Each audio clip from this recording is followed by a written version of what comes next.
ഏറ്റവും ഉയർന്ന അനുഗ്രഹം സന്യാസിമാരുടെയും ഗുരുക്കന്മാരുടെയും സിദ്ധന്മാരുടെയൊക്കെയാണ്. ഒരു ഗുരുവിന് നിങ്ങളെ മനസ്സറിഞ്ഞ് ഹൃദയത്തിൽ നിന്ന് അനുഗ്രഹിക്കാൻ സാധിച്ചാൽ നിങ്ങളുടെ ജീവിതം തന്നെ ധന്യമായി തീരും.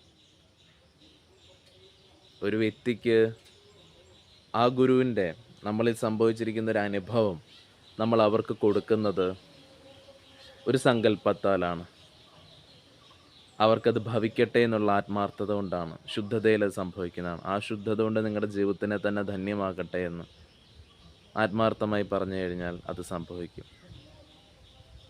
10,000 പേരുടെ സങ്കല്പത്തിനെ ഏകാന്തമാക്കിക്കൊണ്ട് ഗുരുവിന് നൽകാൻ സാധിക്കും. അത് നിങ്ങളിൽ വന്ന് ഭവിക്കുകയും ചെയ്യും. കൃതജ്ഞതയുടെ ഒരു ഭാഗമാവാൻ, അനുഗ്രഹത്തിൻ്റെ ഒരു ഭാഗമാവാൻ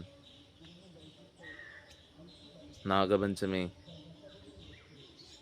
29-ാം തീയതിയാണ് യോഗീശ്വരലിംഗ സന്നിധിയിൽ പൂർവികരുടെയും ഗുരുകൃപയുടെയും ഒരു മടിത്തട്ടിൽ ചേരാനായിട്ടുള്ള അവസരം ഒരുങ്ങുന്നുണ്ട്. ഭാഗവത്താവാം. ജീവിതത്തിൽ